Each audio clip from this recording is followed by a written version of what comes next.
A+ ട്യൂബിലേക്ക് സ്വാഗതം. വളരെ പ്രധാനപ്പെട്ട ഒരു എപ്പിസോഡാണ്. സാധാരണ നിലയിൽ നമ്മുടെ നാട്ടിലെ ആളുകളൊക്കെ കൈക്കൂലി കൊടുക്കുന്നതിന് വേണ്ടി തയ്യാറെടുക്കുന്ന ഒരു രംഗമാണ് വീട്ടിന് കെട്ടിട നമ്പർ ഇടേണ്ടി വരുന്ന അവസരത്തിൽ. കെട്ടിടത്തിന് പെർമിറ്റ് എടുക്കേണ്ടി വരുന്ന സാഹചര്യത്തിൽ ഉള്ള കൈക്കൂലിയെക്കുറിച്ച് ഞാൻ മറ്റൊരു എപ്പിസോഡിൽ പറയാം. ഇന്ന് കെട്ടിട നമ്പർ നമ്മളെല്ലാം വീട് പണി പൂർത്തിയായി, കംപ്ലീഷൻ പ്ലാനും കംപ്ലീഷൻ സർട്ടിഫിക്കറ്റുകളും നമ്മൾ കൊടുത്തു കഴിഞ്ഞു. തുടർന്ന് റവന്യൂ വിഭാഗം, അതായത് പഞ്ചായത്തിലെയോ മുനിസിപ്പാലിറ്റിയിലെയോ കോർപ്പറേഷനിലെയോ തന്നെ 2-3 വിഭാഗങ്ങളുണ്ട്. ഓരോ ഡിപ്പാർട്ട്മെൻറ്റിൻ്റെയും വേറെ വേറെ അവരുടേതായ അധികാരങ്ങളും മറ്റ് ചാർജുകളുമൊക്കെ നിർദ്ദേശിച്ചിട്ടുണ്ട്. അതിൽ ഈ പ്ലാനും മറ്റുമൊക്കെ പാസ്സാക്കി തരുന്നത് എഞ്ചിനീയറിംഗ് ഡിപ്പാർട്ട്മെൻറ്റ് അല്ലെങ്കിൽ ടൗൺ പ്ലാനിംഗ് ഡിപ്പാർട്ട്മെൻറ്റ് ആയിരിക്കും. എന്നാൽ നമുക്ക് കെട്ടിട നമ്പർ അനുവദിച്ച് തരുകയും അതനുസരിച്ച് പ്രോപ്പർട്ടി ടാക്സ് അസസ് ചെയ്യുകയും തുടർന്ന് നമ്മുടെ പേരുകൾ മാറ്റുക, ജമ മാറ്റുക തുടങ്ങിയ നടപടികളൊക്കെ സ്വീകരിക്കുകയും ചെയ്യുന്നത് റവന്യൂ ഡിപ്പാർട്ട്മെൻറ്റാണ്. ഇത് അതാത് ഓഫീസിൽ തന്നെ ഉണ്ട് കേട്ടോ. പിന്നെ അതുപോലെ ഹെൽത്ത് ഡിപ്പാർട്ട്മെൻ്റ് ഉണ്ട്. അത് ശുചീകരണവുമായി ബന്ധപ്പെട്ട കാര്യങ്ങൾ അവർ നോക്കുന്നു. മാത്രമല്ല ലൈസൻസ്, ട്രേഡ് ലൈസൻസ് ഒക്കെ ഇഷ്യൂ ചെയ്യുന്നത് ഇവരാണ്. അങ്ങനെ അക്കൗണ്ട്സ് ആ വകുപ്പിലെ, അതായത് ആ പഞ്ചായത്തിലെ തന്നെ സാമ്പത്തിക കാര്യങ്ങൾ നടത്തുന്നതിന് വേണ്ടി അക്കൗണ്ട്സ് ഡിപ്പാർട്ട്മെൻറ്റുമുണ്ട്. അപ്പോൾ ഇതിൽ റവന്യൂ ഡിപ്പാർട്ട്മെൻറ്റിലെ ഉദ്യോഗസ്ഥൻ, പ്രധാനമായും റവന്യൂ ഇൻസ്പെക്ടർ എന്നാണ് അദ്ദേഹത്തിനെ പറയുക. Head clerk bar revenue inspector എന്നാണ് അതിൻ്റെ ശരിക്കുള്ള ഡെസിഗ്നേഷൻ ആയിരുന്നത്. ഇപ്പോൾ റവന്യൂ ഇൻസ്പെക്ടറാണ്. ഈ റവന്യൂ ഇൻസ്പെക്ടർ ആണ് നമ്പർ അനുവദിച്ച് തരുന്ന ആൾ. അപ്പോൾ കംപ്ലീഷൻ സർട്ടിഫിക്കറ്റൊക്കെ ഓക്കെ ആയി കഴിഞ്ഞാൽ അതായത് വീട് പണി പൂർത്തിയായി കംപ്ലീഷൻ സർട്ടിഫിക്കറ്റും കംപ്ലീഷൻ പ്ലാനെല്ലാം കൊടുത്തു കഴിഞ്ഞാൽ അവിടെ നിന്ന് നമുക്ക് തരുന്ന ഒരു ഇതുണ്ട്, ഓക്കുപ്പൻസി സർട്ടിഫിക്കറ്റ് ഉണ്ട്. ഈ സർട്ടിഫിക്കറ്റ് പല ഓഫീസുകളിലും നമുക്ക് തരാറില്ല, പക്ഷേ കോപ്പി നമുക്ക് തരേണ്ടതുണ്ട്. അത് നമ്മുടെ അവകാശമാണ്. പലരും അത് ചോദിച്ച് വാങ്ങാറില്ല. പക്ഷേ ഞാൻ നിങ്ങളോട് പറയുന്നത് വാങ്ങണം. ഇത് സാധാരണ അവർ തന്നെ റവന്യൂ ഡിപ്പാർട്ട്മെൻറ്റിലേക്ക് കൊടുക്കും. ആ പഞ്ചായത്തിൽ തന്നെ റവന്യൂ ഇൻസ്പെക്ടർക്ക് കൈമാറും. തുടർന്ന് റവന്യൂ ഇൻസ്പെക്ടറാണ് ഈ ടാക്സ് സംബന്ധിച്ച കാര്യങ്ങൾ ചെയ്യുക. ഇതിൽ നിങ്ങൾ 1 രൂപ പോലും കൈക്കൂലി കൊടുക്കരുത് എന്ന് ഞാൻ നിങ്ങളോട് പറയാനുള്ള കാരണം, ഈ റവന്യൂ ഇൻസ്പെക്ടർ നികുതി നിശ്ചയിക്കുമ്പോൾ, വീട്ടുനികുതി അല്ലെങ്കിൽ പ്രോപ്പർട്ടി ടാക്സ് അല്ലെങ്കിൽ കെട്ടിട നികുതി നിർണ്ണയിക്കുമ്പോൾ ഇവർക്ക് നിങ്ങളെ സഹായിക്കാൻ ഒരു തരത്തിലും കഴിയില്ല. നികുതി കുറച്ച് തരാൻ അവർക്ക് നിങ്ങൾ കൈക്കൂലി കൊടുത്തത് കൊണ്ടൊന്നും അവർക്ക് ഒരു തരത്തിലും നിങ്ങൾക്ക് 1 രൂപ പോലും കുറച്ച് തരാൻ കഴിയില്ല. അത് നിങ്ങൾ ആദ്യം മനസ്സിലാക്കുക. എന്തെന്ന് പറഞ്ഞാൽ നിലവിലുള്ളത് പ്ലിന്ത് ഏരിയ അസസ്മെൻ്റാണ്. അതായത് തറ വിസ്തീർണത്തിൽ അടിസ്ഥാനപ്പെടുത്തിയിട്ടുള്ള അസസ്മെൻ്റ് രീതിയാണ് നിലവിലുള്ളത്.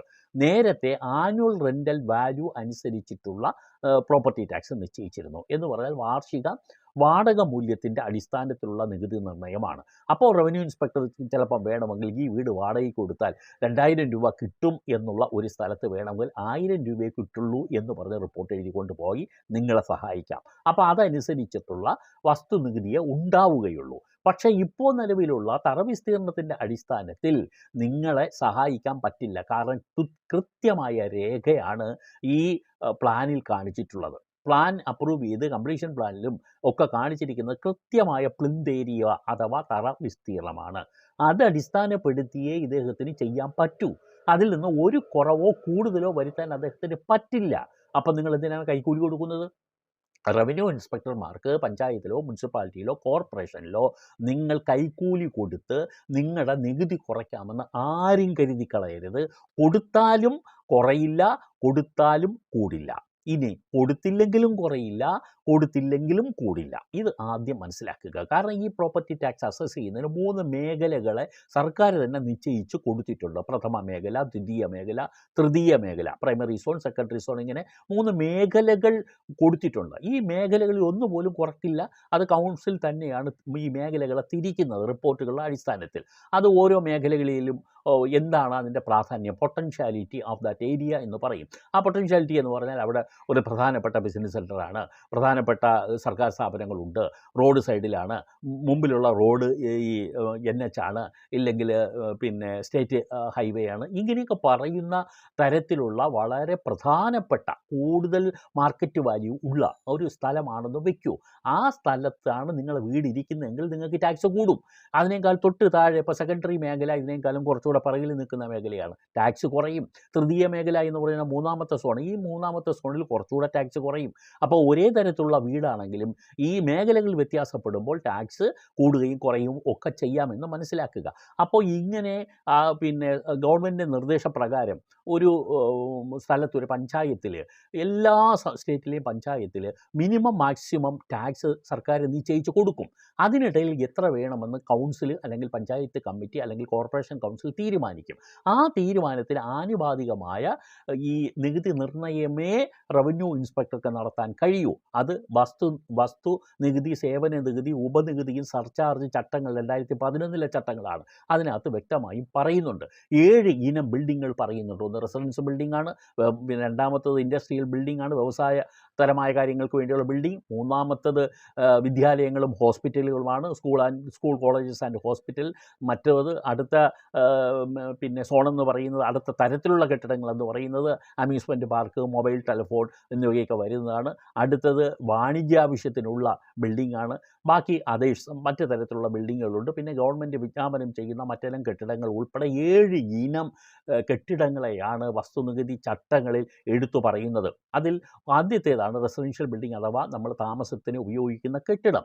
ഈ കെട്ടിടത്തിനൊക്കെ ഓരോ മേഖലയ്ക്കും അടിസ്ഥാന നികുതി സർക്കാർ നിശ്ചയിച്ചിട്ടുണ്ട്. ഈ അടിസ്ഥാന നികുതി അനുസരിച്ച് ഈ നികുതി നിർണ്ണയം നടത്തണം. ഇളവുകൾ കൊടുക്കേണ്ട ചില കാര്യങ്ങളുണ്ട്. അത് മറ്റൊരു എപ്പിസോഡ് ഞാൻ വിവരിച്ചു തരാം. ആ ഇളവുകൾ അനുസരിച്ചുള്ള കാര്യങ്ങൾ കുറവ് ചെയ്തതിന് ശേഷം അടിസ്ഥാന നികുതിയുടെ അടിസ്ഥാനത്തിൽ തന്നെ ഇത് നിശ്ചയിക്കുകയും ചെയ്തു. അപ്പോൾ ഇങ്ങനെ നിശ്ചയിക്കുന്നതിന് വേണ്ടി നമ്മളാണ് റിട്ടേൺ കൊടുക്കാൻ, അല്ലാതെ റവന്യൂ ഇൻസ്പെക്ടറുടെ റിട്ടേണിൻ്റെ ഒരു ആവശ്യം വരുന്നില്ല. പൂർണ്ണമായി കഴിഞ്ഞാൽ നമ്മൾ റിട്ടേൺ കൊടുക്കും. ഇപ്പോൾ മുനിസിപ്പാലിറ്റിയിലാണെങ്കിൽ നികുതി റിട്ടേൺ 10(2) ആ സെക്ഷൻ 10(2) പ്രകാരം ഉള്ള ഒരു സ്റ്റേറ്റ്മെൻറ്റാണ് നമ്മൾ കൊടുക്കുന്നത്. അതിനകത്ത് ഒരു 3-4 പിന്നെ പേജുണ്ട്. അത് മുഴുവൻ നമ്മൾ പൂരിപ്പിച്ച് നമ്മൾ കൊടുക്കണം. നമുക്ക് നമ്മുടെ പ്ലാനിൻ്റെ പെർമിറ്റിനെ മുമ്പിൽ വെച്ചുകൊണ്ട് നമുക്ക് തന്നെ ഇത് ചെയ്യാം. അല്ലെങ്കിൽ കംപ്ലീഷൻ പ്ലാനിൻ്റെ അടിസ്ഥാനത്തിൽ നമുക്കിത് ചെയ്യാം. പക്ഷേ പലരും ഇതിനൊന്നും മടിക്കില്ല.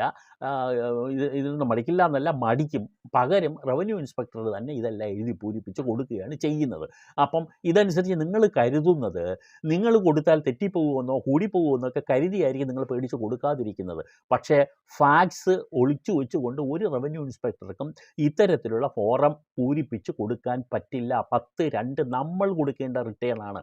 അത് നമ്മൾ കൊടുക്കാത്ത പക്ഷം അത് റവന്യൂ ഇൻസ്പെക്ടർ തന്നെ 6 മാസത്തിനകം വന്ന് എടുക്കണം എന്നുള്ളതാണ് നിർദ്ദേശം. പക്ഷേ ഇപ്പോൾ നമ്മൾ പോകുമ്പോൾ എന്ത് ചെയ്യും? നമ്മൾ തന്നെ റവന്യൂ ഇൻസ്പെക്ടറെ കൂട്ടിക്കൊണ്ടുപോയി ഇതെല്ലാം കാണിച്ചു കൊടുക്കണം. പക്ഷേ നമ്മൾ റിട്ടേൺ കൊടുത്താൽ റവന്യൂ ഇൻസ്പെക്ടർക്ക് ആ റിട്ടേണിൻ്റെ പുറത്ത് 10(2) പ്രകാരമുള്ള റിട്ടേണിൻ്റെ പുറത്ത് തീർച്ചയായും റിപ്പോർട്ട് എഴുതി നമ്മളെ നികുതി നിർണ്ണയിച്ച് തരണം എന്നുള്ളതാണ്.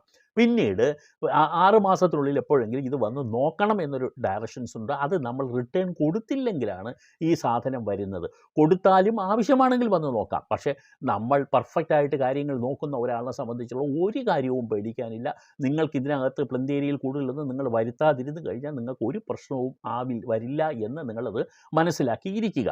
പിന്നെ മറ്റൊരു കാര്യം കൂടെ ഓർമ്മിപ്പിക്കാം. ഈ BPL വിഭാഗത്തിൽപ്പെട്ടവർ, ദരിദ്ര വിഭാഗത്തിൽപ്പെട്ടവർ 30 ചതുരശ്ര മീറ്ററിൽ താഴെ വിസ്തീർണമുള്ളതുമായ കെട്ടിടങ്ങളെ സംബന്ധിച്ചിടത്തോളം ഫോം 2A നമ്മൾ ഇത് കൊടുക്കുന്നത്. എന്ന് പറഞ്ഞാൽ റിട്ടേൺ കൊടുക്കുന്നത്. അവരെ സംബന്ധിച്ചിടത്തോളം നികുതി ഇളവുള്ളത് കൊണ്ടാണ് അങ്ങനെ ചെയ്യുന്നത്. അപ്പോൾ നികുതി നിർണ്ണയിച്ച് കഴിഞ്ഞാൽ നമുക്ക് ഫോം 5 പ്രകാരം നമുക്ക് അതിൻ്റെ നോട്ടീസ് നൽകും. അതിൽ കെട്ടിട നമ്പരും കാണിക്കും, എത്ര നികുതിയാണ് നമ്മൾ അടയ്ക്കാനുള്ളതെന്നും കാണിക്കും. അത് നിങ്ങൾ മനസ്സിലാക്കിയിരിക്കുക. അപ്പോൾ അതനുസരിച്ച് നമ്മൾ അടച്ചാൽ മതി. 6 മാസത്തിനകം വന്ന് ശേഖരിക്കണം എന്ന് പറയുന്നത് നമ്മൾ കൊടുക്കാതിരുന്നാലാണ് പ്രധാനമായും ചെയ്യുന്നത്. അല്ലെങ്കിലും ആവശ്യമെങ്കിൽ അവർ വന്ന് നോക്കും. വന്ന് നോക്കിക്കഴിഞ്ഞാൽ നമ്മൾ കൊടുത്ത ഫോമിൽ പറഞ്ഞതിനേക്കാളും കൂടുതൽ വ്യത്യാസമോ മറ്റോ കാര്യങ്ങൾ ഉണ്ടെങ്കിൽ മാത്രമേ നികുതി നിർണ്ണയം വീണ്ടും റിവ്യൂ ചെയ്യപ്പെടുകയുള്ളൂ. ഇല്ലാത്ത പക്ഷം നമ്മൾ കൊടുക്കുന്ന റിട്ടേൺ എന്താണോ നിങ്ങൾ കൃത്യമായും ഫോം പൂരിപ്പിച്ച് കൃത്യമായും കൊടുത്തു കഴിഞ്ഞാൽ നിങ്ങൾ പേടിക്കേണ്ട കാര്യമില്ല. അപ്പോൾ അതുകൊണ്ട് ഞാൻ ഓർമ്മിപ്പിക്കുന്നത്, റവന്യൂ ഇൻസ്പെക്ടർമാർക്ക് നിങ്ങൾ ആവശ്യമില്ലാതെ നികുതി കുറയ്ക്കുമെന്ന് പറഞ്ഞ് നിങ്ങൾ ഈ വീട് പൂർത്തിയായി കഴിയുമ്പോൾ തന്നെ നിങ്ങളൊരവസ്ഥയിൽ എത്തും. ബാങ്ക് ലോണും കടവും ഒക്കെ വാങ്ങി വീട് പൂർത്തിയായി കഴിഞ്ഞാൽ പിന്നെ എവർക്കും ഈ ശമ്പളം വാങ്ങുന്ന എവർക്ക് കിമ്പളം കൂടി കൊടുത്ത് നിങ്ങളിതിനെ പരിപോഷിക്കാൻ നടക്കേണ്ട ഒരു കാര്യവുമില്ല. നിങ്ങൾ 1 രൂപ പോലും അവർക്ക് കൊടുക്കരുത് എന്ന് തന്നെയാണ് ഞാൻ നിങ്ങളോട് പറയുന്നത്. കാരണം നിങ്ങൾക്കത് കൊടുത്തതുകൊണ്ട് ഒരു ഉപകാരവും കിട്ടില്ല. ഇത് നിങ്ങൾ മനസ്സിലാക്കിയിരിക്കുക. അതാണ് ഇന്നത്തെ എപ്പിസോഡ് നിങ്ങളുമായി പങ്കുവെക്കുന്ന വിവരം. ഇനി എക്സംഷൻ കിട്ടുന്ന കാര്യങ്ങൾ, ടാക്സിൽ മറ്റ് കുറവുകൾ വരുത്തുന്നത് എങ്ങനെയാണ്, ഓരോ മേഖലയിലുള്ള വ്യത്യാസം എന്തൊക്കെയാണ്, അതൊക്കെ ഇനി തുടർന്ന് വരുന്ന എപ്പിസോഡിൽ ഉണ്ടാകും. ചാനൽ ഫോളോ ചെയ്യുക, സബ്സ്ക്രൈബ് ചെയ്യുക, ഷെയർ ചെയ്യുക, ലൈക്ക് ചെയ്യുക. നന്ദി.